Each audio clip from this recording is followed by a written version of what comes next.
저는 이재명 대표가 대통령이 될 가능성이 엄청 높다고 생각해요. 이게 논의할 거리가 됩니까? 검찰이 준동하는데 해당 건에 대한 분석과 함께 우려될 부분 보고드립니다. 검찰이 내란 우두머리 피의자인 윤석열 사건 처리를 논의하기 위해 전국 주요 지휘관 회의를 열었습니다. 대검찰청은 26일 오전 10시 심우정 검찰총장 주재로 대검 차장과 각 부장, 전국 고지검장 등이 참여하는 회의를 열어 윤석열 사건 처리 방안을 놓고 논의하고 있습니다. 검찰의 논의는 윤석열의 기소 여부에 초점이 맞춰질 것으로 보입니다. 검찰이 신청한 구속기간 연장이 서울중앙지법에 의해 거부되면서 오늘 기소 여부를 결정해야 합니다. 검찰은 구속기간 연장 신청이 거부된 지 4시간 만에 재신청했으나 인용 여부를 알 수 없고 거듭 거부해 구속기한을 넘길 경우 윤석열을 석방해야 합니다. 그런데 이게 논의거리가 됩니까? 그런데 이렇게 한다는 것은 물론 희망회로를 돌려보면 심우정이 자신의 임명권자를 기소했다는 부분에 대해서 다른 검사장들과 회의를 통해서 했다는 면피를 받기 위해 했을 가능성도 있겠지만 반대로 검사장들이 현직 대통령이니 불구속 기소를 하자고 해서 석방시켰다 이런 논리로 갈 수 있는 거 아닙니까? 물론 이 부분에 대해서는 논리가 조금 갈립니다. 대부분의 정치 전문가들은 검찰이 잃을 게 많아 석방하지 못할 것이다 라는 게 중론이고, 다른 하나는 검찰이 이대로 정권교체를 당하면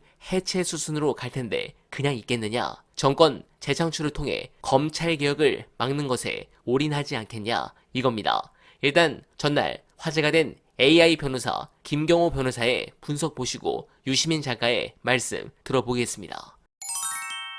검찰이 드디어 자신들이 그렇게 수사 관할권 처음부터 장난치면서 최종적으로 그렇게 바랬던 윤석열에 대한 최종 결정권을 오늘 이 밤 갖게 되었습니다. 오늘 이 밤 대한민국의 역사와 구구는 개혁의 대상인 친윤 검찰의 손에 넘어가 있습니다. 여기서 쟁점은 당연히 구속 기소해야 되는데 불구속 기소할 가능성도 배제할 수 없습니다. 불구속 기소했다고 법률적으로 다툴 만한 뾰족한 수단도 없습니다. 그리고 또 하나 쟁점은 군 장성은 정상적으로 기소하면 군용법 반란이고 그것을 지시한 사람은 반란의 우두머리로 기소가 돼야 됩니다. 그런데 지금 군 장성이 축소 기소돼서 내란으로 기소가 됐고, 그러면 내란의 우두머리로 기소가 되느냐, 이 부분도 추가적인 쟁점입니다. 저는 친윤 검찰이 김건희 사건을 상상 이상으로 처리하는 모습, 그리고 또한 지금도 명태균이 사건을 황금폰을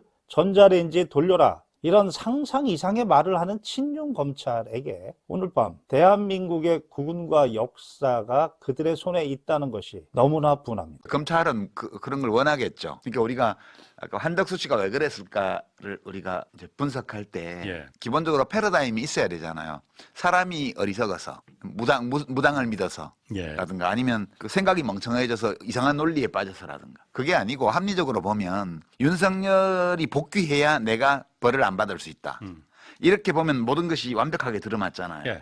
검찰도 마찬가지인데 검찰이 왜 저러냐, 갑자기 뭐 윤석열 정권의 개노릇을 했던 검찰이 갑자기 개과천선해가지고 내란범을 밝히고 나라를 바로 세우는데 앞장선다, 있을 수 없는 일이죠.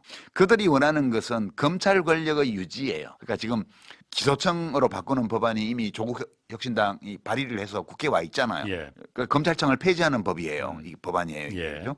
그렇게 되면 검찰은 그냥 기소 전담이니까 사실 그 법률 전문가인 검사, 기소 담당 검사 공소유지하고 이거 하고 소소의 행정요원만 남는 거고, 나머지 수사관들은 이제 다 경찰 조직으로 가든가 아니면 일부 공수처로 가든가 이렇게 이제 돼야 되는 거죠. 국가수사본부로 가든가. 그렇게 돼야 되니까 그걸 막는 게 검찰의 목표죠. 그러니까 지금 윤석열을 때려잡는 게 이거 막는데 도움이 돼 라고 판단하니까 열심히 때려잡는 거예요. 이걸 보면서 국민들이 어떻게 판단을 해야 될까를 보면 지금 이게 여야 정치권이 이거는 단합할 필요가 있어요. 왜냐하면 지금 국힘당이나 그쪽 계열 쪽에서는 박근혜 이명박을 사냥했다고 생각하잖아, 검찰이. 문재인이 시켜가지고. 그런 면이 없지 않아요. 이재명을 그런 식으로 사냥하고 있습니다.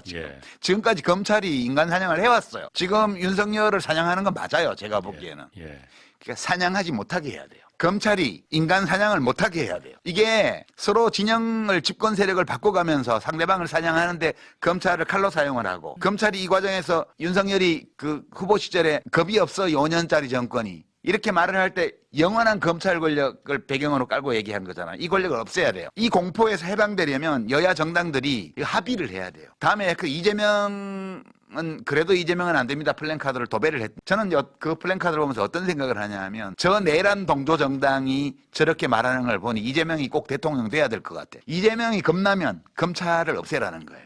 이재명이 그렇게 무서우면 이재명이 대통령 돼가지고 검찰을 동원해서 윤석열이 이재명 그렇습니까? 조국을 잡은 것처럼 자기들을 잡을까봐 무서운 거 아니에요. 예. 이 공포에서 벗어나고 싶다면 예. 조국 혁신당이 낸 검찰청 폐지법안에 찬성하라는 거예요. 근데 바보들이 이재명을 막으면 그걸 막을 수 있다고 생각을 하는 거예요. 그러면 이재명이 안 막아지겠지만 저는 이재명 대표가 대통령이 될 가능성이 엄청 높다고 생각해요.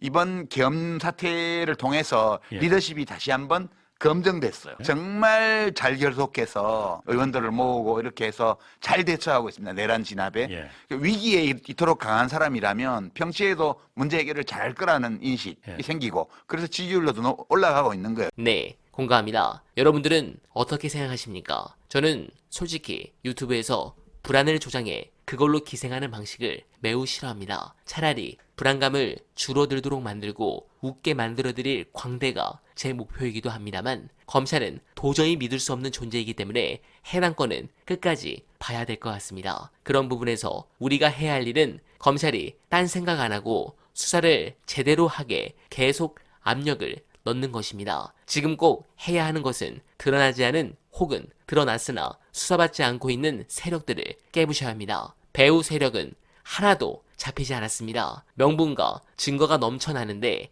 이를 방기하는 공권력이 있다면 철저하게 압력을 가해야 합니다. 그리고 그 중심에 최상목이 있다라는 것을 잊지 말아야 합니다. 이번에 헌재 재판관 임명하라는 헌재의 결정이 나와도 최상목이 버틴다는 썰이 있습니다. 그리고 특검도 또 거부한다는 얘기가 있습니다. 그러면 정말 그때는 바로 날려야 합니다. 그래서 힘을 보여줘야 합니다. 경찰, 검찰, 법원 내부에서도 저들의 동조하는 세력은 얼마든지 있을 수 있습니다. 계속 감시하고 여론을 만들고 우리가 가동할 수 있는 국회를 통해 압력을 계속 가해야 합니다. 이게 정도입니다. 시간이 흐르며 민주 세력이 강성해지고 이제 국짐 기득권 세력은 확연히 소멸의 시기로 접어들고 있습니다. 어쩌면 저들의 마지막 발악일 수 있습니다. 과거에는 공권력에 맞섰다면 이제는 공권력으로 민주주의를 지켜낼 시기입니다. 다들 화 많이 나시겠지만 마음 편안하게 가지시고 결국 승리한다는 믿음을 가지시기 바라며, 어나베는 오늘도 최선을 다하겠습니다. 여러분